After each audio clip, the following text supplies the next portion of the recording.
আড্ডায় আপনাদেরকে স্বাগত জানাচ্ছি। সঙ্গে আছে আমি আসলামউদ্দৌলা। আজকে আমাদের আড্ডার বিষয় প্রধানমন্ত্রী ভারত সফর। আমাদের এই শুধু দুইজন অতিথি আছেন বীর মুক্তিযোদ্ধা মোহাম্মদ আলী কামাল, সহসভাপতি রাজশাহী মহানগর আওয়ামী লীগ, আছেন ছাত্রলীগ কেন্দ্রীয় উপ তথ্য প্রযুক্তি বিষয়ক সম্পাদক তহিদুর রহমান হিমেল, তিনি রাজশাহী প্রকৌশল ও প্রযুক্তি বিশ্ববিদ্যালয়ের সাবেক সাধারণ সম্পাদক, ছাত্রলীগের আগের যে কমিটি ছিল। তাদের দুইজনকে বরেন্দ্র টিভিতে স্বাগত জানাই। আমরা দেখলাম যে কয়েকদিন আগে 4 দিনের সফরে আমাদের মাননীয় প্রধানমন্ত্রী শেখ হাসিনা যে রাষ্ট্রীয় সফর করলেন ভারতে, তিনি সফরেই আছেন। এর ভিতরে যে চুক্তিগুলো হলো 22টা চুক্তি, এর ভেতরে 6টা চুক্তি এবং 16টা সমঝোতা স্মারক, পাশাপাশি কিছু বৈজ্ঞানিক আপনার ব্যবসায়িক ডকুমেন্টস আছে। এই বিষয়গুলো নিয়ে আসলে প্রধানমন্ত্রী ভারত সফরের মূল্যায়ন জানতে চাইব বীর মুক্তিযোদ্ধা মোহাম্মদ আলী কামালের কাছে। ধন্যবাদ আসলামউদ্দৌলাকে। ভারত আমাদের প্রতিবেশী, ভারত আমাদের বন্ধু প্রতিম রাষ্ট্র। আমাদের মাননীয় প্রধানমন্ত্রীর যে বর্তমান যে সফরটা, এটা অত্যন্ত সফল হয়েছে। যে যেভাবেই করুক, বলুক না কেন, এটা অত্যন্ত সফল হয়েছে। এই সফরের মধ্যে বিভিন্ন দিক আছে। ভারত আমাদেরকে মুক্তিযুদ্ধের সময় 1 কোটি লোককে খাওয়িয়েছিল। সেই সময় আমরা বলি 74,000 মুক্তিযোদ্ধা, তাদেরকে অস্ত্র দেওয়া, প্রশিক্ষণ দেওয়া ইস্টার্ন কমান্ডের আন্ডারে, এই জাতীয় এবং আমাদের যুদ্ধের যে সমস্ত উপাদানগুলো, গোলা বারুদ থেকে শুরু করে সব কিছু সরবরাহ করা, এগুলা থেকে আমরা জানি যে ভারত আমাদের অত্যন্ত বন্ধুপ্রতিম রাষ্ট্র এবং আমাদের চারিদিকে 3 দিকেই ভারত দ্বারা আমরা বেষ্টিত। ভারতকে বিভিন্নভাবে উগ্র মুসলিম যারা, তারা মনে করে, বা যখন জাতির জনক বঙ্গবন্ধু 25 বছরের যে একটা চুক্তি করেছিলেন, তো কেউ কিন্তু 2-1 গুণীজন ছাড়া চুক্তির কোনো ধারা, কোনো পয়েন্ট, এগুলো কেউ পড়ে দেখতো না। কিন্তু একটা ফাঁকা আওয়াজ মাঠে ময়দানে তুলেছিল যে গোলামি চুক্তি। তা আমি বেশ অনেক লোককে বলেছি যে আপনার এই চুক্তির মধ্যে কোনটা আপনি গোলামি দেখলেন, তো সদুত্তর পাওয়া যেত না। আর ভারতের যদি দূরভিসন্ধি থাকতো, তাহলে পৃথিবীর ইতিহাসে এরকম একটা নজির নাই যে যেখানে মিত্রবাহিনী আমরা বলি, আমাদের মুক্তিযোদ্ধার সাথে সাথে সাথে ভারতেরও সেনাবাহিনীর রক্ত এখানে মিশে আছে। এবং ভারত সেনাবাহিনী আমাদের সাথে সাথে মার্চ করেছিল শেষ দিকে, স্বীকৃতি দেওয়ার পরে। তো তাহলে কোনো রাষ্ট্রে যদি কোনো বিদেশি সৈন্য থাকে, তাকে আবার উৎখাত করার জন্য আন্দোলন করতে হয় বা কাউন্টার একটা যুদ্ধ করতে হয়। কিন্তু আমাদের বাংলাদেশ এবং ভারত এটাই একটা ব্যতিক্রম যে বিনা দ্বিধায়, বিনা কথায় তারা তাদের সৈন্য 3 মাসের মাথায় জাতির জনক বঙ্গবন্ধুর জন্মদিন 17ই এপ্রিল তারা শেষ সোলজারটি তারা ফেরত নিয়েছিল। তো এইভাবে বর্তমান যিনি আমাদের প্রধানমন্ত্রী জননেত্রী শেখ হাসিনা, উনি বিভিন্ন দিক এই সফরের মধ্যে, এই জিনিসগুলো খসড়া হয়তো আগেই তৈরি হয়েছিল। বাণিজ্যিকভাবে ভারতের যে সেনারা আমাদের এখানে ব্লাড দিয়েছে, তাদের স্বীকৃতি প্রদান করা, আবার ভারত আমাদের বন্ধুপ্রতিম দেশ, আমাদের মুক্তিযোদ্ধাদেরকে সহায়তা দানের যে বিভিন্ন অঙ্গীকার, এগুলা কিন্তু এর সফলতা। বাণিজ্যিক যে চুক্তি, এগুলা সফলতা। আমরা এমনি বলি যে ভারত এখান থেকে গ্রাস করে, কিন্তু আমি কিছু কিছু সেক্টরের কথা আমি তুলে ধরতে চাই। আমার এই ছোট ভাই পার্শ্বে আছে, আমরা দেখেছি যে 91 থেকে 96 পর্যন্ত, আমি সেক্টর ওয়াইজ বলি, যে সিমেন্টের যে খাত, ভারতের রেমান্ড সিমেন্ট বাংলাদেশ অনুপ্রবেশ করত, প্রতিদিন হাজার হাজার ট্রাক আসতো। এরপরে যখন 96-তে জলিল ভাই বাণিজ্য মন্ত্রী হলো। জলিল ভাই আমার অত্যন্ত কাছের মানুষ, তাকে আমি শ্রদ্ধা করতাম। আমি একদিন কথা বলেছিলাম যে জলিল ভাই, আপনি তো ব্যবসায়ী সেক্টর থেকে এসেছেন, তো আমাদের শিল্পপতিদের কোথায় কোথায় সমস্যা, এগুলো লোকেট করে এগুলোকে বাইর করে আনতে হবে। ভারত থেকে কেন সিমেন্ট আসবে? এবং আজকে সিমেন্ট আমরা এক্সপোর্ট করি, প্রতিদিন চ্যানেলে দেখা যায় যে সিমেন্টেরই 10টা অ্যাডভার্টাইজ, রেমান্ড সিমেন্ট আর আসে না।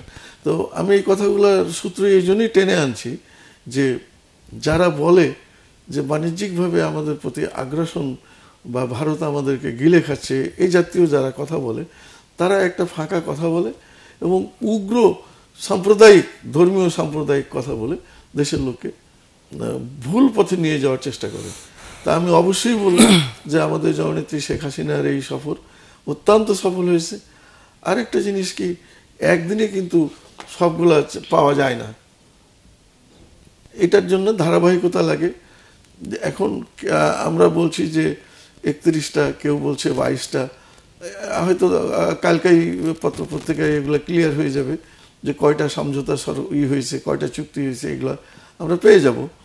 তো আর কিছু কিছু হয়তো অনগোয়িং, যেমন তিস্তার কথা বলছে, তিস্তাটা একটা দীর্ঘদিনের একটা মানে এখানে আমার একটি ব্যক্তিগত কথা আছে যে পানি আমরা ভারতের কাছ থেকে নিব, কিন্তু তার আগে আমাদের ক্ষেত্র তৈরি করতে হবে যে পানি নিলাম আর প্রবাহিত হয়ে বঙ্গোপসাগরে চলে গেল, এটা যেন না হয়। এই পানিকে আমাদের কাজে লাগানোর চেষ্টা করতে হবে, যে আমরা সেচ খাতে কিভাবে লাগাবো, ও বিদ্যুৎ খাতে কিভাবে লাগাবো, অন্য খাতে কিভাবে লাগাবো, এই জিনিসগুলো কিন্তু আমরাকে বিশ্ব বাজারে তুলে ধরতে হবে যে তিস্তা যে চুক্তিটা হলে এই পানিটা আমরা কিভাবে কাজে লাগাবো। বা ফারাক্কা চুক্তি তখন হয়েছিল, ফারাক্কার পানি আমরা কিভাবে ভাটির দেশের, এগুলো হলো আন্তর্জাতিক রিভার। তো আমরা বলি যে 1300 নদী কথা বলে, তো 1300 নদীর মধ্যে বোধহয় আমার জানা মতে 2-3টা খুবই ছোট নদীর উৎপত্তি স্থল হলো বাংলাদেশ, আর সবই কিন্তু উৎপত্তি স্থল ভারত। তো যা বলছিলেন যে আমাদের যে নদী মাতৃক বাংলাদেশের যে নদীগুলো প্রভাবিত হয় তা ভারত দিয়ে প্রভাবিত হয়, এই জায়গায় আমাদের দীর্ঘদিনের একটা দাবি ছিল তিস্তা চুক্তি, সে বিষয়ে পরে আসবো। তার আগে জানতে চাইবো যে আমাদের মাননীয় প্রধানমন্ত্রী যে চুক্তিগুলো আসলে স্বাক্ষর করলেন, তিনি 4 দিনের রাষ্ট্রীয় সফরে আছেন, আজকে তার দ্বিতীয় দিন তিনি ব্যস্ততার মধ্যে পার করেছেন। আসলে চুক্তিগুলোর ভেতর দিয়ে আমাদের আসলে কি পেলাম আসলে? ধন্যবাদ আসলামউদ্দৌলা। বাংলাদেশ এবং ভারতের যে সম্পর্ক, সেই সম্পর্কে বলতে গেলে আপনাকে প্রথমে আমি যে জিনিসটা বলতে যাচ্ছি সেটা হচ্ছে, ভারত আমাদের বন্ধুপ্রতিম কিংবা তারা আমাদের জন্য অনিষ্টকর কিনা, তার আগে আমাদের ভাবতে হবে যে তারা আমাদের প্রতিবেশী। মানুষ বন্ধু এবং শত্রু উভয়কেই পরিবর্তন করতে পারে, কিন্তু প্রতিবেশী এমন একটা জিনিস, তার সাথে চিরকালই মানুষকে থাকতে হবে। যতদিন পর্যন্ত পৃথিবী থাকবে ততদিন পর্যন্ত ভারত এবং বাংলাদেশের ভৌগোলিক অবস্থান একই জায়গায় থাকবে। সেই জায়গাটি থেকে এই অঞ্চলের মানুষের সার্বিক উন্নতি, নিরাপত্তা সমস্ত কিছু নিশ্চিত করার জন্য এই দুটি রাষ্ট্রের কিন্তু একসাথে কাজ করতে হবে। আজকে আমাদের মাননীয় প্রধানমন্ত্রী জননেত্রী দেশরত্ন শেখ হাসিনা তিনি ভারত সফরে গিয়েছেন। সেখানে মূলত 8টি বিষয়ের উপরে চুক্তি কিংবা সমঝোতা সই হওয়ার কথা রয়েছে। প্রথম বিষয়টি হচ্ছে প্রতিরক্ষা, 2 নম্বর হচ্ছে মহাকাশ গবেষণা, 3 নম্বর পারমাণবিক শক্তির শান্তিপূর্ণ ব্যবহার, 4 উন্নয়ন, 5 অবকাঠামো, 6 নম্বর বাণিজ্য, 7 নম্বর জ্বালানি এবং 8 নম্বর বিনিয়োগ। এবং এখন আবার চুক্তি এবং সমঝোতা, এই দুটোর ভিতরে আবার একটা পার্থক্য আছে। চুক্তি হচ্ছে সেই জিনিস যেটা দুটি দেশকে অবশ্যই মেনে চলতে হবে এবং নির্দিষ্ট একটি টাইম লিমিটেশন এবং নির্দিষ্ট বাইন্ডিংসের ভিতরে থেকে তাদেরকে অবশ্যই সেটা পালন করতে হবে। আর সমঝোতা হচ্ছে আমি আমার প্রয়োজন অনুযায়ী কোনো রাষ্ট্রের সাথে যেই আমি একটা চুক্তি করলাম, সেটা আমি আমার প্রয়োজনীয়তা এবং সময় বুঝে আমি সেটা তার কাছ থেকে চাইবো এবং সে সেটা দিতে বাধ্য থাকবে, তার কাছ থেকে নিতেই হবে, এরকম কোনো বাইন্ডিং সেখানে নেই সমঝোতা। এখন বাংলাদেশের এক সময় যিনি একজন বিএনপি সভানেত্রী যিনি রয়েছেন খালেদা জিয়া এবং তার দলের কিছু মুখপাত্র, তারা কিন্তু বারবার বলছেন যে ভারতের সাথে প্রতিরক্ষা চুক্তি করেছে, যেটা বাংলাদেশের জন্য বাংলাদেশের সার্বভৌমত্বের জন্য যেটা হুমকি স্বরূপ। বাংলাদেশ ভারতের সাথে কোনো প্রতিরক্ষা চুক্তি করেনি, বরং বেগম খালেদা জিয়া তিনি যখন 2001 সালে ক্ষমতায় আসেন, 2002 সালে তিনি চীনের সাথে প্রতিরক্ষা চুক্তি করেছিলেন, যেটা বাংলাদেশের জন্য অত্যন্ত ক্ষতিকর হয়েছে এবং বাংলাদেশ একটা ওয়ান সাইডেড অবস্থায় চলে গিয়েছিল। কিন্তু বাংলাদেশের যে পররাষ্ট্রনীতি, বা বৈদেশিক নীতি, সেখানে কিন্তু কোনো দেশের সাথে শত্রুতা এবং আরেকটি দেশের সাথে বিশেষ ভালো সম্পর্ক এরকম কোনো নীতি নিয়ে আমরা পররাষ্ট্রনীতি নিয়ে চলি না। আমাদের পররাষ্ট্রনীতি হচ্ছে সকল দেশের সাথেই সুসম্পর্ক রেখে আমাদের চলতে হবে। সেই সময় 2002 সালে চীনের সাথে যে আমাদের যে প্রতিরক্ষা চুক্তিটি হয়েছিল, সেটার কারণে কিন্তু বিশ্বের বহু পরাক্রমশালী রাষ্ট্র যারা, তাদের কিন্তু বিরাগ বাজানো আমাদের হতে হয়েছে। এখানে আরেকটা বিষয় আমি বলি, আজকে তিস্তা চুক্তি নিয়ে অনেক কথা হচ্ছে। এরশাদ পতনের পরে 1991 সালে যখন বিএনপি ক্ষমতায় আসলো, আপনি নিশ্চয়ই জেনে থাকবেন, আমাদের অত্যন্ত প্রবীণ একজন সম্মানিত নেতা উনি এখানে উপস্থিত আছেন। 1991 সালের নির্বাচনে কিন্তু আওয়ামী লীগ মোট ভোট বেশি পেয়েছিল, বিএনপি আসন বেশি পেয়েছিল, কিন্তু মোট ভোট কিন্তু আওয়ামী লীগ বেশি পেয়েছিল। জনসংখ্যার ভিত্তিতে আওয়ামী লীগ মোট ভোট বেশি পেয়েছিল। তো সেই সময় যখন বিএনপি তারা সরকার গঠন করে, 1992 সালে তৎকালীন প্রধানমন্ত্রী বেগম খালেদা জিয়া উনি কিন্তু ভারত সফরে গিয়েছিলেন এবং 92 সালে উনি যখন ভারত সফর শেষে বাংলাদেশে আসলেন, তাকে সাংবাদিকরা প্রশ্ন করেছিলেন যে তিস্তার ব্যাপারে কি কথা হলো। তখন কিন্তু তিনি বলেছিলেন, আমি তিস্তা প্রসঙ্গে কথা বলতে ভুলে গেছি। তো যার একজন যিনি রাষ্ট্রের প্রতিনিধিত্ব করেন, যিনি রাষ্ট্রের সরকার প্রধান একটি দেশের, তিনি যদি বলেন যে তিস্তা চুক্তির মতো একটি বিষয় যদি বলেন ভুলে গেছি, তাহলে সেটি খুবই তার মুখে আবার পরবর্তীতে তিস্তার ব্যাপারে কথা বলা খুবই বেমানান। এখানে তিনি ভুলে গেছেন, কিন্তু আমরা বারবার করে বলছি, কিন্তু আমরা তো ফলটা পাচ্ছি না। আচ্ছা, আমাদের মোট আপনি যদি বলেন যে যেগুলো মেজর রিভার আছে, এগুলো আছে যে জয়েন্ট রিভার, ট্রান্সবাউন্ডারি রিভার, যেগুলা চীন বলেন বা বাংলাদেশ একাধিক দেশের সাথে আছে, এরকম আছে 58টা নদী আছে বাংলাদেশে, ট্রান্সবাউন্ডারি রিভার যেগুলো, এবং মেজর যেগুলো ইম্পর্টেন্ট। তো 58টার মধ্যে 54টা নদী হচ্ছে ভারতের সাথে আমাদের আছে এবং 4টা নদী মায়ানমারের সাথে আছে। এখন এই 58টা নদী নিয়ে কিন্তু আমাদের কথা হচ্ছে না, কথা হচ্ছে তিস্তা নিয়ে। তিস্তা নিয়ে কেন কথা হচ্ছে? তিস্তা নিয়ে কথা হওয়ার প্রধান কারণ হচ্ছে এর ইকোনমিক্যাল ইম্পর্টেন্স, এর যে অর্থনৈতিক যে গুরুত্ব, সে বিষয়টি প্রধান। এখন তিস্তা 1972 সালে যে বঙ্গবন্ধু যে জয়েন্ট রিভার কমিশন করেছিলেন, যে যৌথ নদী সেটার পানি বন্টন কিভাবে হবে বা সেই সম্পদ কিভাবে সংরক্ষণ করা হবে, কারা কিভাবে কতটুকু পাবে, সেটা মেনটেন করার জন্য 1972 সালে কিন্তু আমাদের জাতির জনক বঙ্গবন্ধু শেখ মুজিবুর রহমান তিনি জয়েন্ট রিভার কমিশন করেছিলেন। এবং এটা যেহেতু একটি অনেক দীর্ঘদিনের একটি প্রক্রিয়ার বিষয় যে কে কতটুকু পানি পাবে, 1983 সালে কিন্তু ইন্ডিয়ানরা একটা প্রস্তাব করেছিলেন যে নদীর অববাহিকার জন্য 25% পানি তারা রাখবেন এবং 39% পানি পাবে হচ্ছে গিয়ে ভারত, এবং বাংলাদেশ পাবে 36%। কিন্তু এই বন্টনটা কোথায় হবে এবং কি পদ্ধতিতে হবে, এই বিষয়ে দুটি দেশ ঐক্যমতে পৌঁছাতে পারেনি।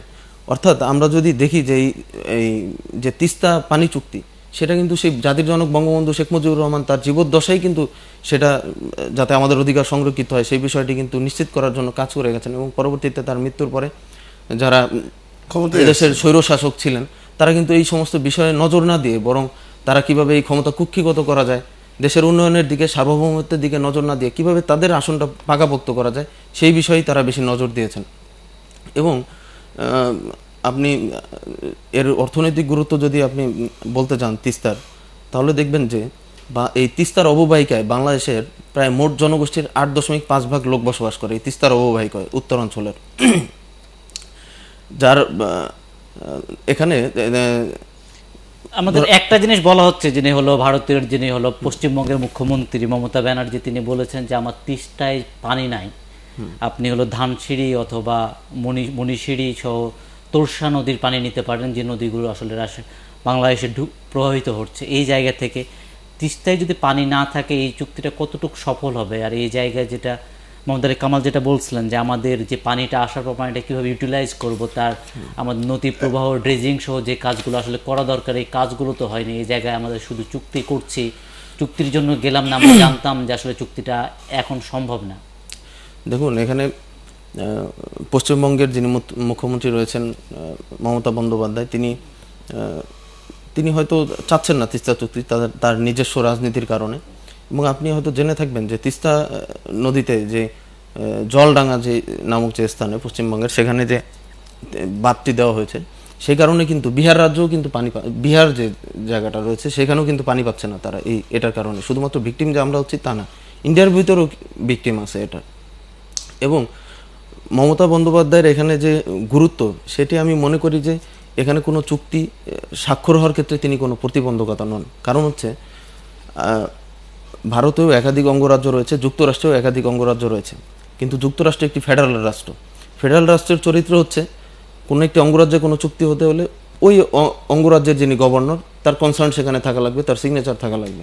কিন্তু ভারত কোনো ফেডারেল রাষ্ট্র নয়, সেখানে কেন্দ্র সরকার তার ইচ্ছা মতো যে কোনো সিদ্ধান্ত নিতে পারবে, তার উপরে কোনো অঙ্গরাজ্যের যিনি মুখ্যমন্ত্রী থাকবেন তার উপরে তাকে নির্ভর করতে হবে না। কিন্তু ভারত সরকার, কেন্দ্র সরকার হয়তো মনে করছে যে বিভিন্ন রাজনৈতিক অস্থিরতা বা বিভিন্ন পরিস্থিতি সামাল দেওয়ার জন্য হয়তো মমতা বন্দ্যোপাধ্যায়কে তাদের কাজে লাগবে, বা তার কনসার্ন নিয়ে না করলে হয়তো এখানে একটা আন্ডারস্ট্যান্ডিং তৈরি করার চেষ্টা করতে পারেন তিনি। একটু মোহাম্মদ আলী কামালকে কাছে যাবো, যে যে ভারতের ক্ষেত্রে দেখলাম আমাদের ভারত উপমহাদেশ যে পার্শ্ববর্তী রাষ্ট্র, সে দেশের যে চুক্তিটা করার জন্য আসলে যেটা মুখ্যমন্ত্রী আছেন তার সেরকম কনসার্ন দরকার, তারপরেও যেন রাজনৈতিক পরিস্থিতি বিরূপ না যায়, সে দেশের মানুষের জন্য একটা বিরূপ ভাবমূর্তি তৈরি না হয়, এই কারণে তারা যথেষ্ট সচেতন ছিলেন। এই জায়গায় বাংলাদেশে আপনার চুক্তির পরপরই বিএনপির বিভিন্ন নেতার পর্যায় থেকে এক ধরনের কথা আসছে, যিনি হলো সিনিয়র যুগ্ম মহাসচিব রিজভী আহমেদ, তিনি কথা বলেছেন যে এখানে আমাদের যে চুক্তিগুলো হলো, যে সমঝোতা স্মারকগুলো হলো, আসলে এর মধ্য দিয়ে একটা কমিটমেন্ট আসছে একটা রাষ্ট্র আর এক রাষ্ট্রের সাথে, কমিটমেন্ট বিশাল বড় দুই রাষ্ট্রের ক্ষেত্রে। এই জায়গায় জনগণের সাথে কোনো কথা বললেন না, কোনো মানুষ সে বিষয়গুলো জানে না। আর একজন মওদুদ আহমেদ তিনি বলছেন আসলে কি চুক্তি বা কি সমঝোতায় স্বাক্ষর করলেন আমরা জানতে চাই, এই বিষয়গুলোকে কিভাবে দেখবে না সরকার, কতটুকু সদিচ্ছা এবং স্বপ্রণোদিতভাবে এই কাজগুলো করবে? না, এই জিনিসটা সম্পূর্ণই বিএনপির রাজনৈতিক উদ্দেশ্য সাধনের জন্য বলছে। ভারতের সাথে, ভারত আমাদের প্রতিবেশী রাষ্ট্র, আমার ছোট ভাই যেটা বলেছে যে সব কিছুই চেঞ্জ হতে পারে, কিন্তু ভারত আমাদের যে প্রতিবেশী এই শব্দটা তো চেঞ্জ হবে না। ভারত আমাদের প্রতিবেশী, সে আমাদের মুক্তিযুদ্ধে সহায়তা করেছে, আমাদের মঙ্গল কামনা করে, এটা ঠিক আছে। এখন প্রতিটা মানুষকে এখানে জানিয়ে যদি আমরা বলি যে তারা যে বলছে পিপুল জানলো না বা বিএনপি জানলো না, এই কথাগুলো কিন্তু সঠিক নয়। কোনো চুক্তি বা কোনো স্মারক হওয়ার আগে এইভাবে ঢাকুল পিটিয়ে যে আমি এতটা এই করতে যাচ্ছি, এটা তো দুই দেশের মধ্যে। আমি এখান থেকে বলে গেলাম যে আমি এইটা চেষ্টা করছি, ভারত সেটা মানল না, অথবা ভারত একটা চাপ দিতে চাইলো, আমি সেটা মানলাম না। তো এই জাতীয় কন্ডিশনাল জিনিস, যে দুই দেশের মধ্যে বন্ধুত্ব তৈরি হবে, দুই দেশের মধ্যে আলোচনার ভিত্তিতে এই চুক্তিগুলো হবে, এই স্মারকগুলো স্বাক্ষরিত হবে। এইখানে বিএনপি যেটা বলছে কথাটা সঠিক নয়।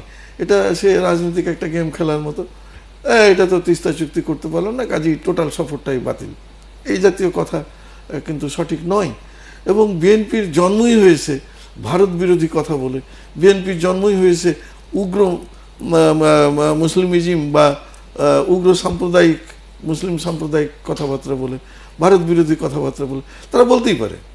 কিন্তু আমরাকে খতিয়ে দেখতে হবে যে আর 2 দিন আছে, সফর শেষে দেশে আসলে অবশ্যই এটা হিডেন কিছু নয়, এটা বিশ্বের সমস্ত মানুষ জানবে, বাংলাদেশের মানুষ জানবে যে আমরা এই বিষয়ে কথা বলেছি, এই ম্যান্ডেটারি, এটা চুক্তি স্বাক্ষরিত হয়েছে, এটা স্মারক চুক্তি হয়েছে, এগুলো সবাই জানবে, A to Z জানবে। কেন এখন মিডিয়ার যুগ, এখন এমন তো নয় যে একটা ক্যামেরাকে কেউ আড়াল করলে। আমি যদি বলি যে বাংলাদেশে তো এখন 50টার উপরেই বোধহয় টিভি চ্যানেল হয়ে গেছে। এখানে একটা বিষয় যেটা হলো তিস্তা চুক্তির কথা বলা হচ্ছে, একটা নির্দেশনা মোটামুটি ইঙ্গিত পাওয়া যাচ্ছিল, তারা একটা নির্দেশনা দিবেন যে কখন আসলে তিস্তা চুক্তিটা হবে।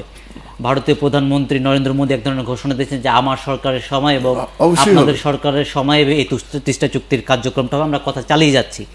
এর পাশাপাশি যখন একটা বিরোধ, আমরা যদিও তো সেটা বলছি সমঝোতা স্মারক বলছি, তারপরেও এখানে 16টা সমঝোতা স্মারক, 6টা চুক্তি, বাণিজ্যিক ডকুমেন্টস 32টা, আমাদের যেটা আমাদের সচিব শহীদুল হক যেটা বলছেন, আমাদের ভারতীয় হাই কমিশনার যিনি আছেন, তার মুখ থেকে যেটা পাওয়া যাচ্ছে, এতগুলো চুক্তি এই এক সফরে করার মধ্য দিয়ে এক ধরনের প্রশ্ন আসছে যে এত তড়িঘড়ি করে এতগুলো চুক্তি, আমরা কোনো আলোচনা করলাম না, আমাদের নিট সম্পর্কে কোনো কথা হলো না, এতগুলো চুক্তি হয়ে গেল, বিষয়টা কিভাবে ক্লারিফাই করা যায়? বিষয়টা এভাবেই বলা যায় যে মাননীয় প্রধানমন্ত্রী যে বিদেশে যাবেন বা এই ব্যাপারে আলোচনা হবে, এই ফাইলগুলো তো 1 বছর আগে থেকেই আলোচনা হচ্ছে, মানুষের মধ্যে কথা হচ্ছে যে এই চুক্তিগুলো উনি করতে পারেন, ইন্ডাস্ট্রিয়াল সেক্টরে এটা করতে পারেন, প্রতিরক্ষার ব্যাপারে এটা করতে পারেন। এগুলো তো মানুষের মধ্যে লুকোছাপা কিছু নাই। কাজে এটা যে বলবে যে রাতারাতি গিয়ে প্রাইম মিনিস্টার চুপ করে চলে আসলো, এই কথাগুলো সঠিক নয়। এগুলো তাদের একটা রাজনৈতিক উদ্দেশ্য হাসিলের জন্য তারা বলছে, এবং জনগণকে আবার সেই ভারত বিরোধী উস্কানি দিয়ে এটা করছেন। ভারত যে আমাদের বন্ধু রাষ্ট্র, ভারত যে আমাদের প্রতিবেশী, এই কথাটা বিএনপি যখন ক্ষমতায় আসে তখন কিন্তু ভারতকে শত্রু বলে না। তখন কিন্তু ওই বেগম খালেদা জিয়াও ভারতে ট্যুর করতে যান, এবং তখনও কিন্তু আলোচনা হয়, চুক্তি হয়। আর এখন যখন জননেত্রী শেখ হাসিনা করছেন, এখন এটা হয়ে গেল মহাভারত অশুদ্ধ। হ্যাঁ, আমরা ইন্ডিয়া, তখন ভারত বলে না, তখন ইন্ডিয়া বেধর্মী রাষ্ট্র, তার সাথে চুক্তি হলে এই জাতীয় কথা, উস্কানিমূলক কথা হয়। কিন্তু আমরাকে সময়ের অপেক্ষা করতে হবে যে এই চুক্তিগুলা দীর্ঘমেয়াদী বা স্বল্পমেয়াদী যাই হোক, এটা আমাদের জন্য মঙ্গলজনক কি না।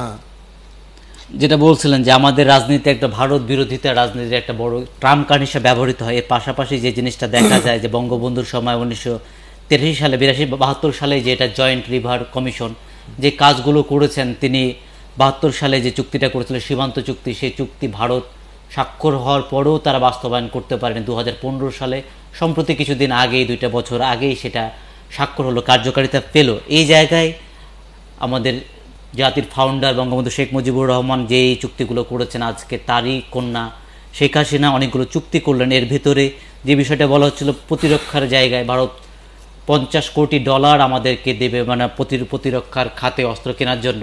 তারা বলেছে, ভারতীয় প্রধানমন্ত্রী মোদী বলেছেন যে অস্ত্র তারা যেখান থেকে সেই জায়গায় কিনতে পারবে, এই জায়গাতে যে অপপ্রচার যে জায়গায় ছিল। কিন্তু এর পাশাপাশি যে প্রতিরক্ষার ক্ষেত্রে যেটা দেখা গেল, ডিফেন্স যেটা কলেজ আছে ভারতের নয়াদিল্লি, বাংলাদেশের যেটা আছে 2 জায়গা ঢাকার, সেই 2 জায়গার সমঝোতা বা ফাইলপত্র যে সহযোগিতার একটা কথা বলা হচ্ছে, এটা আসলে কতটুকু দরকার ছিল? এই চুক্তিগুলো তো আমাদের দেশের, আমাদের প্রতিরক্ষা বিষয়টা কি এত দুর্বল না? কি বিষয়টাকে আপনারা দেখছেন নতুন প্রজন্মের মানুষ হিসেবে? আপনি প্রথমে যে বিষয়টি বলেছেন যে ভারত বিরোধিতার যে রাজনৈতিক সংস্কৃতি, সেই বিষয়ে আমি একটু বলবো। বিশ্বের যে সমস্ত দেশের মানুষ, মানে যে সমস্ত দেশে শিক্ষার হার কম, এই সমস্ত দেশে দেখবেন যে দুটি প্রতিবেশী রাষ্ট্রের মধ্যে কিন্তু সম্পর্ক খুব একটা ভালো থাকে না। ইভেন আপনি যদি আমাদের পার্শ্ববর্তী দেশ ভারত এবং চীনের দিকে তাকান, তাদের ভিতরে সমস্যা আছে। এবং পাকিস্তান এবং আফগানিস্তানের দিকে যদি তাকান, তারা কিন্তু একই ধর্মের সংখ্যাগরিষ্ঠ লোক বেশি থাকার পরেও তাদের ভিতর চরম বৈরিতা আছে। আপনি যদি ইরাক ইরানের দিকে তাকান, তারা প্রতিবেশী রাষ্ট্র, তারা কিন্তু যুদ্ধ করেছে। ইরাক কুয়েত কিন্তু যুদ্ধ করেছে।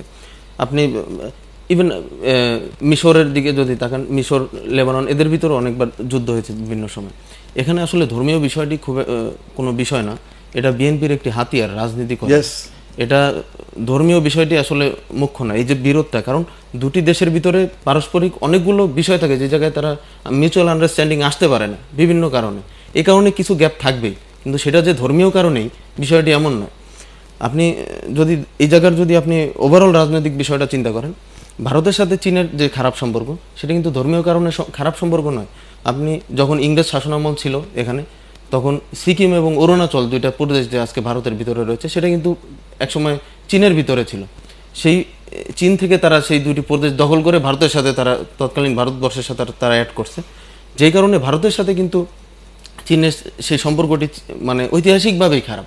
আবার যদি চিন্তা করেন যে চীন থেকে যে ব্রহ্মপুত্র নদী উৎপত্তি হয়ে ভারতের উপর দিয়ে আবার বাংলাদেশে আসছে, চীনও কিন্তু সেই নদীর পানি কিন্তু ভারতকে দিচ্ছে না ঠিকভাবে। এইভাবে দুটি পাশাপাশি দেশের প্রতিবেশী রাষ্ট্রের ভিতরে কিন্তু কিছু বিষয়ে গ্যাপ থাকে, ঐতিহাসিক বিভিন্ন কারণে, ভৌগোলিক কিছু কারণে গ্যাপ থাকে, সেটি ধর্মীয় কোনো বিষয় না। কিন্তু বিএনপি এই জায়গায় মেইন যেই জিনিসটি প্রতিষ্ঠিত করতে চায়, সেটা হচ্ছে, আপনি দেখবেন যে আজকে মধ্যপ্রাচ্যে আমাদের যারা গৃহকর্মী, যাদেরকে আমরা পাঠাচ্ছি, তারা সেখানে ধর্ষিত হচ্ছেন, সেটার ব্যাপারে কিন্তু বিএনপি কথা বলছে না।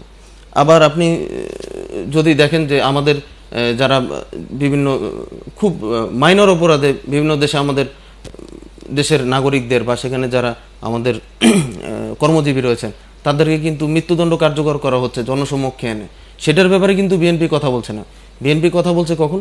যখন বাংলাদেশ এবং ভারত সীমান্তে কোনো গরু চোরা কারবারি কিংবা কোনো মাদক ব্যবসায়ীও যদি ধরা পড়ে, কিংবা তিনিও যদি এই আইন শৃঙ্খলা রক্ষাকারী বাহিনীর হাতে নিহত হন কোনো নোম্যান্স ল্যান্ডে, সেখানে কিন্তু তারা এটার মারাত্মকভাবে উপস্থাপন করার চেষ্টা করছেন। এবং আপনি অবশ্যই জেনে থাকবেন যে 2001 থেকে 2005 সাল পর্যন্ত প্রায় সীমান্ত হত্যাকাণ্ড হয়েছে প্রায় 450 থেকে 500, যেখানে আজকে জননেত্রী দেশরত্ন শেখ হাসিনার সরকার যখন বাংলাদেশে আছে তখন কিন্তু এই দেশের এই রাষ্ট্রের সার্বভৌমত্ব রক্ষা করার জন্য তিনি উপর্যুপরি পদক্ষেপ নিয়েছেন, এবং যে কারণে আজকে দেখবেন যে সীমান্ত হত্যাকাণ্ড প্রায় শূন্যের কাতারে, অথচ বিএনপি থাকতেই কিন্তু এই হত্যাকাণ্ডগুলো হয়েছে। এবং আপনি দেখেন বিএনপির পক্ষ থেকে একটা কথা বলা হচ্ছে যে আমাদের ভারত প্রতিবেশী বন্ধুপ্রতিম রাষ্ট্র ভারতের সাথে আমাদের কি আস্থাহীনতা সম্পর্ক তৈরি হয়েছে, যেটা দেখলাম যে আমাদের তামিলনাড়ু যেটা ডিফেন্স যেটা হলো আপনার স্টাফ কলেজ আছে, পাশাপাশি আমাদের মিরপুরের যেটা ডিফেন্স কমান্ডো এবং স্টাফ কলেজ, এদের ভিতরে যে সহযোগিতা বা সমন্বয় আদান প্রদানের যে কথাটা বলা হচ্ছে, এই বিষয়টা আসলে আস্থাহীনতার কথা বলতে যাচ্ছি। আমি একটু অ্যাড করতে চাচ্ছি। এরপর আপনি দেখবেন যে তারা কিন্তু একসময় ফারাক্কাবাদ নিয়ে অনেক কথা বলতো, তারা রাজনীতি করেছে ফারাক্কার উপরে। এই কিন্তু 1996 সালের 12ই ডিসেম্বর যে আমাদের যে গঙ্গা চুক্তি হয়েছে জননেত্রী দেশরত্ন শেখ হাসিনার নেতৃত্বে, সেখানে আমাদের সেই পদ্মার যেই পানি বন্টন যে সমস্যা ছিল সেটা কিন্তু সমাধান হয়েছে। বিএনপি কিন্তু কখনো এইসব বিষয় নিয়ে কথা বলেনি, ভারতের সাথে রাজনৈতিক বিরোধে যায়নি তারা কখনো।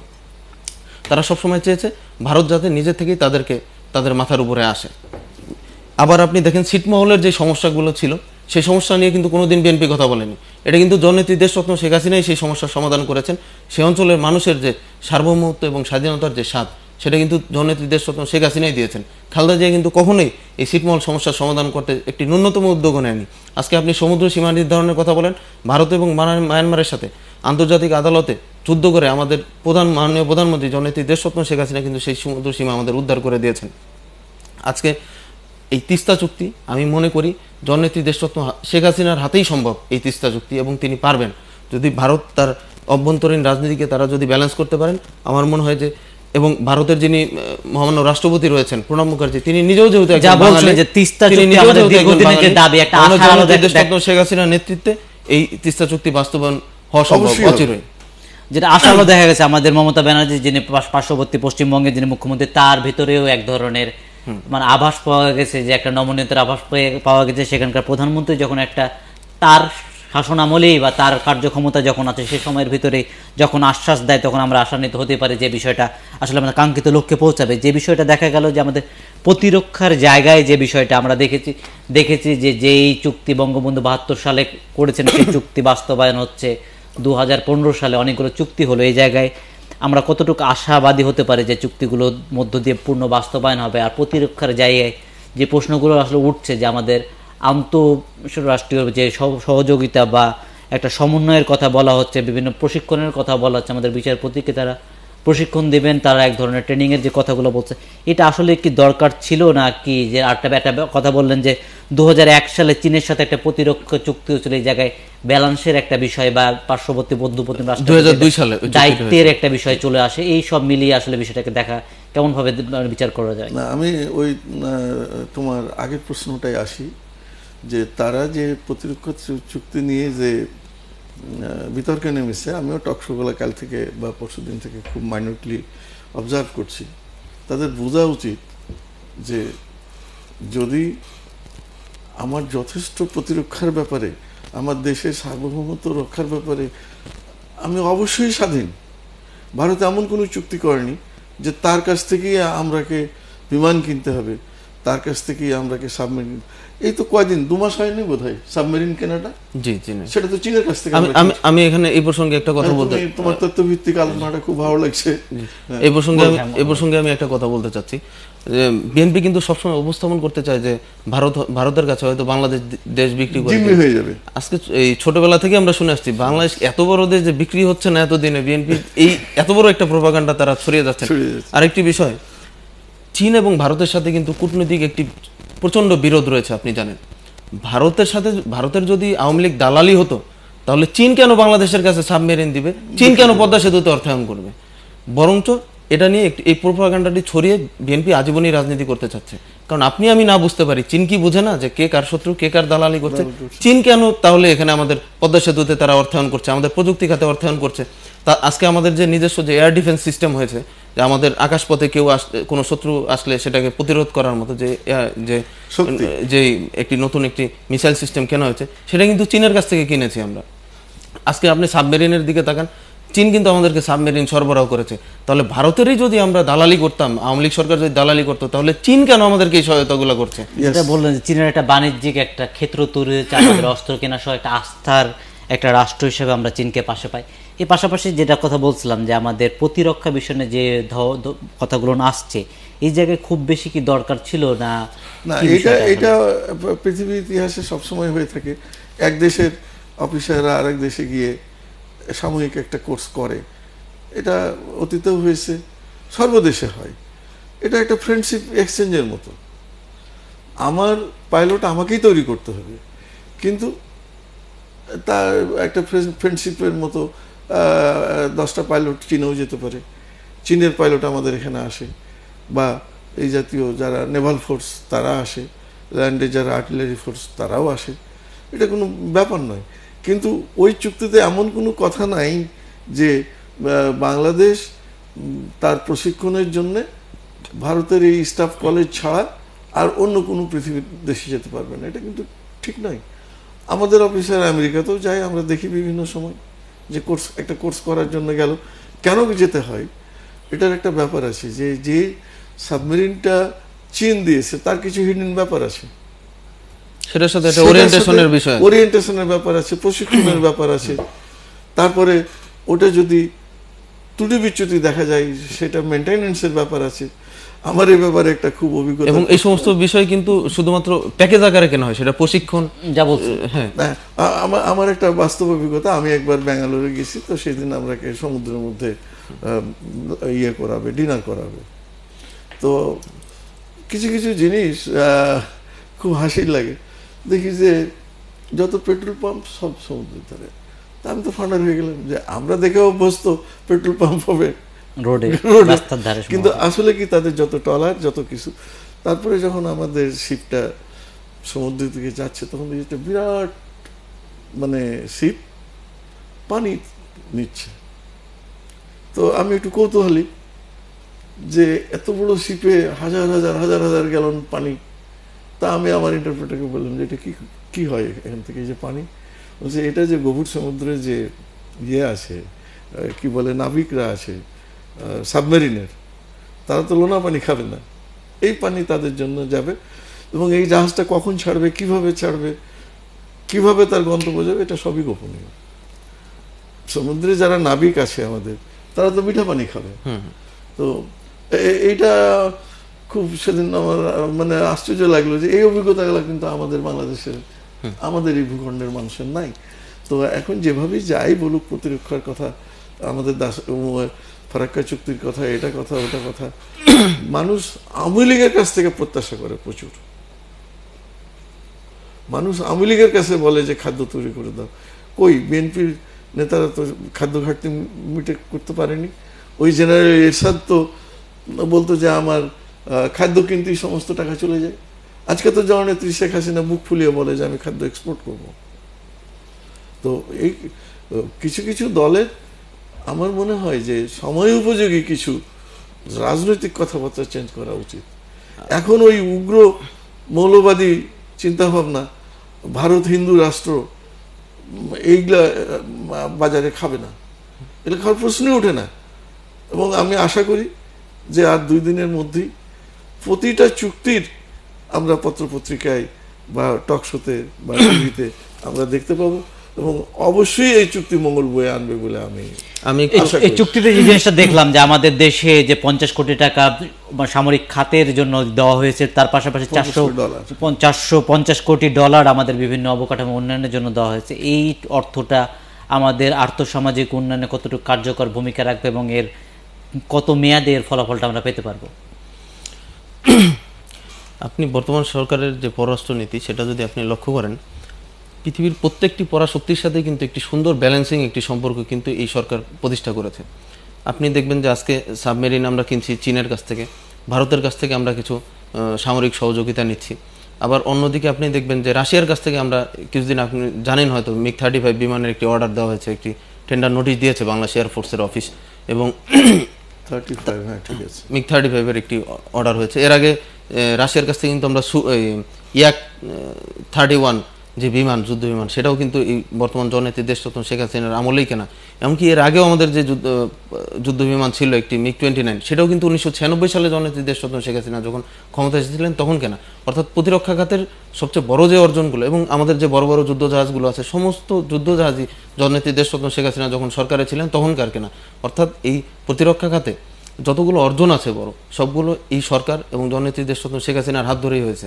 আজকে বাংলাদেশ দেখেন, আমাদের যে বঙ্গবন্ধু স্যাটেলাইট, যেটা আমরা যখন প্রাইমারি স্টেজে যখন এটা উৎক্ষেপণ করার চেষ্টা করলাম, তখন কিন্তু বিভিন্ন দেশ আমাদেরকে ব্যাটও দিচ্ছিল যে এই অরবিটাল আমাদের এখানে স্থাপন করতে পারবে না। তখন বাংলাদেশ কিন্তু টেকনিক্যালি এটা ফ্রান্সকে দিয়ে দিচ্ছে এই কাজটা। এখন ফ্রান্স তো, তারা যেহেতু একটা সুপার পাওয়ার ওয়ার্ল্ডের, তাদের তো এইভাবে ভেটো দেওয়ার ক্ষমতা সবাই রাখে না। তারা কিন্তু এখন কিন্তু সফলভাবে আমরা সেই কাজটা করতে পারছি। দেখেন আজকে ফ্রান্স বলেন, ব্রিটেন বলেন, USA বলেন, চায়না বলেন, ইন্ডিয়া বলেন, রাশিয়া বলেন, সবার সাথে কিন্তু একটি আমাদের অত্যন্ত বন্ধুত্বপূর্ণ এবং একটি ব্যালেন্সিং সুসম্পর্ক রয়েছে। আমরা কিন্তু কোনোভাবে পোলারাইজড হয়ে যায়নি যে এদের সাথে এদের যুদ্ধ আমাদের এই সাইড নিতে হবে, আমরা কিন্তু সেটি করিনি। সবার সাথে একটি ব্যালেন্সিং এবং একটা ভালো সম্পর্ক রয়েছে। আবার আপনি যেহেতু ভারতের বিষয়ে কথা হচ্ছে, আপনি দেখবেন যে কিছুদিন আগে যখন পাকিস্তানের সাথে ভারতের একটি বৈরিতা শুরু হলো সীমান্তে, সার্জিক্যাল স্ট্রাইক যখন শুরু হলো, সেখানে জঙ্গি নিধন, ভারত যে পাকিস্তানের যে জঙ্গিদের মাধ্যমে যে ভারতের ভিতরে যে একটি অরাজকতা সৃষ্টি করার চেষ্টা করছিল, তখন ভারতের সেনাবাহিনী যে সেটার পাল্টা জবাব দিয়েছে সার্জিক্যাল স্ট্রাইকের মাধ্যমে। তখন কিন্তু ভারত, আপনি জেনে থাকবেন নিশ্চয়ই, যে 34টি রাফেল বিমান ফ্রান্সে তৈরি, সেটার কিন্তু তারা অর্ডার দিয়েছে। এখন এখানে আপনার প্রশ্ন উঠতে পারে যে তারা কেন ফ্রান্সের কাছ থেকে নিল? যেহেতু রাশিয়ার সাথে ভারতের একটি ভালো সম্পর্ক রয়েছে, তো তারা তো রাশিয়ার থেকে সুখোই বিমান নিতে পারতো। সুখোই এখন ওয়ার্ল্ডের 1 নম্বর যুদ্ধ বিমান বলা যায়, সেটা নিতে পারতো। কিন্তু ভারত এটা নেয়নি এই কারণে, তারা হয়তো চিন্তা করেছে যে যেহেতু চীনের সাথে পাকিস্তানের একটি সুসম্পর্ক রয়েছে, সুখোই বিমান চীনের কাছেও রয়েছে, কাজে আমাদের এমন একটা বিমান লাগবে, সেটা 1 নম্বর না হোক, 2 নম্বর হোক, কিন্তু সেটার ওরিয়েন্টেশন চীনের জানা থাকতে পারবে না কোনোভাবেই। এজন্য তারা দ্বিতীয় বা থার্ড ক্যাটাগরির হলেও তারা কিন্তু রাফাল বিমান কিনেছে। এরকম বিভিন্ন ইন্টারনাল স্ট্র্যাটেজি থাকে পররাষ্ট্র নীতিতে। তো বাংলাদেশের ক্ষেত্রেও এরকম একটু মোহাম্মদ আলী কামালের কাছে আসবো, যে 4 দিনের মাত্র 2 দিন সফর আজকে সম্পন্ন হয়েছে, এখানে কোনো কিছু গোপন করা হয়েছে এটা বলার অবকাশই নেই। আমরা জাতি যে চুক্তিগুলো হলো, যে সমঝোতা স্মারকগুলো হলো, জাতি জানতে পারবে। একটা জিনিস দেখলাম, যখন আমাদের মাননীয় প্রধানমন্ত্রী যখন ভারতের মাটিতে পা দিলেন, সেই দেশীয় ভারতীয় প্রধানমন্ত্রী নরেন্দ্র মোদী প্রোটোকল ভেঙে যে অভ্যর্থনাটা দিয়েছেন, এর ঐতিহাসিক গুরুত্ব বা এর পেছনে কতগুলো কারণ আসলে কাজ করছে। না, এটা হলো কি যে এটা একটা বন্ধুত্বের গাঢ়ত্বটা কতটুকু, ডেপথ কতটুকু। যেমন আমরা বলি যে জাতির জনককে যখন ওই পাকিস্তানের কারাগার থেকে ছেড়ে দেওয়া হলো, তখন ব্রিটিশরা অত্যন্ত কনজারভেটিভ জাতি, কিন্তু দেখা গেল যে সমস্ত প্রোটোকল ভেঙে এয়ারপোর্টে জাতির জনককে নেওয়ার জন্য, রিসিভ করার জন্য সবাই এসছে, শুধু রানী ছাড়া। তো এগুলা, এই যে প্রোটোকল ভেঙে মোদি যে এয়ারপোর্টে আসলো, বা এটা অনেক বড় বড় নেতাদের ক্ষেত্রে আমরা দেখেছি যে বন্ধুত্বের গাঢ়ত্বটা কতটুকু। এখন একটা দেশের পররাষ্ট্রমন্ত্রী বা একটা প্রধানমন্ত্রী যেতেই পারে, এখন তাকে সেই প্রোটোকল দিয়ে তাকে বিভিন্ন সফরে, যখন আমাদের নেত্রী ইউরোপ গেছে বা মিডল ইস্টে গেছে বা অন্য জায়গায় গেছে, তখন একভাবে দেখা হয়েছে। কিন্তু ভারত আমাদের বন্ধু প্রতিবেশী। এখানে একটা অনাকাঙ্ক্ষিত ঘটনা আমরা দেখলাম, যে আমাদের যিনি সফর সঙ্গী যারা গেছিলেন, বিভিন্ন বাণিজ্যিক প্রতিনিধি সহ, তারা একজন প্রধানমন্ত্রীর সাথে, ভারতের প্রধানমন্ত্রী নরেন্দ্র মোদীর সাথে যেভাবে সেলফির একটা মহড়া চালালেন, এই জায়গাতে আমাদের দেশের, আপনারা যারা মুক্তিযুদ্ধ করেছেন, তারা যে মর্যাদার সাথে বাংলাদেশকে আসীন করেছেন, এই জায়গাতে একটু ক্ষতিগ্রস্ত হয়েছে। এই বিষয়টা যারা প্রধানমন্ত্রী আছেন, যারা মন্ত্রী পরিষদ আছে, তাদের প্রতি আপনাদের কি ধরনের আহ্বান থাকবে? প্রশ্নটা ক্লিয়ার হলো না। আমরা দেখেছি যে প্রধানমন্ত্রী যখন যান, তার সাথে যে সফরসঙ্গী থাকে, বাণিজ্যিক প্রতিনিধি, তার নরেন্দ্র মোদীর সাথে সেলফির যে মহড়াটা দিলেন, আসলে আপনি পত্রপত্রিকা বা টিভিতে আপনি দেখে থাকবেন, আপনি বোধহয় খেয়াল থাকবেন, তখন সে সময়টাতে কোনো কাজে ব্যস্ত ছিলেন, দেখতে পাননি। এই জায়গায় তো আপনার একটা ধরনের আমাদের একটা ইমেজ সংকট, যারা আমাদের মানুষগুলো যে সফর সঙ্গীগুলো নিয়ে গেছেন, এই দায়ভার তো আমাদের উপর বর্তায়। এই জায়গায় এখানে একটা ব্যাপার আছে যে ওনার সফর সঙ্গীর মধ্যে বিভিন্ন ক্যাটাগরির গ্রুপ গেছে, কাজে সব গ্রুপকে যে একভাবে ভারত অভ্যর্থনা করবে এটা তো ঠিক না। আমি একটু এই প্রসঙ্গে এই প্রজন্মের ছেলে, ও টেকনিক্যাল প্রশ্নগুলো ভালো। আমি এই প্রসঙ্গে একটু বলছি। দেখেন, একটি দেশের যিনি মাননীয় প্রধানমন্ত্রী, তার পক্ষে কিন্তু তার যে সবর সঙ্গী 100-150 জনের, যেহেতু বাংলাদেশ এখন একটি আপরাইজিং কান্ট্রি, এখানে বিভিন্ন শিল্প বিপ্লব বা এখানে ইন্ডাস্ট্রিয়ালাইজেশন হচ্ছে, কাজেই তার ব্যবসায়িক একটি সবর সঙ্গী থাকবে, এটাই স্বাভাবিক। সব চেম্বারের প্রেসিডেন্ট যায় বা এইভাবে সেটা থাকবে। এবং এদের সিলেকশনটা কিন্তু মাননীয় প্রধানমন্ত্রী নিজে করেন না, বিভিন্ন মন্ত্রণালয়, সেখানে যারা উদীয়মান ব্যবসায়ী থাকেন, যারা পোটেনশিয়াল যারা ব্যবসায়ী থাকেন, তাদেরকে সিলেক্ট করেন বিভিন্ন মন্ত্রণালয় থেকে, তারপরে ওখানে ট্যাগ করে দেওয়া হয় এই সফরের সাথে। এখন সেখানে কিন্তু কোনো রাজনৈতিক ব্যক্তিবর্গ থাকেন না, আপনার আমার মতোই হয়তো কোনো সাধারণ মানুষ যার রাজনৈতিক ভিউ আপনিও জানেন না কিংবা আমিও জানি না, এরকম একজন ব্যবসায়ী কিন্তু সেখানে থাকেন। এখন এটা আসলে আমাদের সামগ্রিক যে মানে আত্মসম্মান বোধ, সেটার বিষয়। এখানে মানে সিলেকশনে কোনো সমস্যা আছে এরকম কোনো বিষয় না। যাই হোক, আমরা অনুষ্ঠান শেষ পরে চলে আসছে আমাদের সম্মানিত অতিথি বীর মুক্তিযোদ্ধা মোহাম্মদ আলী কামাল, সহসভাপতি রাজশাহী মহানগর আওয়ামী লীগ। কথা বলছিলেন তৌহিদুর রহমান হিমেল, ছাত্রলীগ কেন্দ্রীয় উপকমিটির তথ্য এবং প্রযুক্তি উপসম্পাদক, পাশাপাশি তিনি রুয়েট ছাত্রলীগের সাবেক সাধারণ সম্পাদক। তাদের দুজনকে বরেন্দ্র টিভির পক্ষ থেকে অসংখ্য ধন্যবাদ। আমরা যে বিষয়টা নিয়ে কথা বলছিলাম, মাননীয় প্রধানমন্ত্রীর ভারত সফর, 4 দিনব্যাপী সফর, সেই সফরের ভিতরেই আছেন। এর ভিতর কিছুগুলো চুক্তি, কিছু সমঝোতা স্মারক, কিছু বাণিজ্যিক ডকুমেন্ট স্বাক্ষর হয়ে গেছে। পাশাপাশি আমাদের দেশের পক্ষ থেকে যে জিনিসটা গর্বের বিষয়, তা হলো আমাদের ফাউন্ডার বঙ্গবন্ধু শেখ মুজিবুর রহমানের যে জীবনী, তার কর্ম, তার রাজনৈতিক জীবনকে শ্রদ্ধা রেখে তা হিন্দিতে সে দেশে প্রচার হলো, প্রকাশিত হলো। এর পাশাপাশি তাদের নয়াদিল্লির যে পার্ক স্ট্রিট আছে, তার নামকরণ বঙ্গবন্ধু শেখ মুজিবুর রোড করা হয়েছে। আমাদের মাননীয় প্রধানমন্ত্রী সে দেশের 7 জন সেনা যারা মহান মুক্তিযুদ্ধে শহীদ হয়েছেন তাদের প্রতি সম্মান জানিয়েছেন।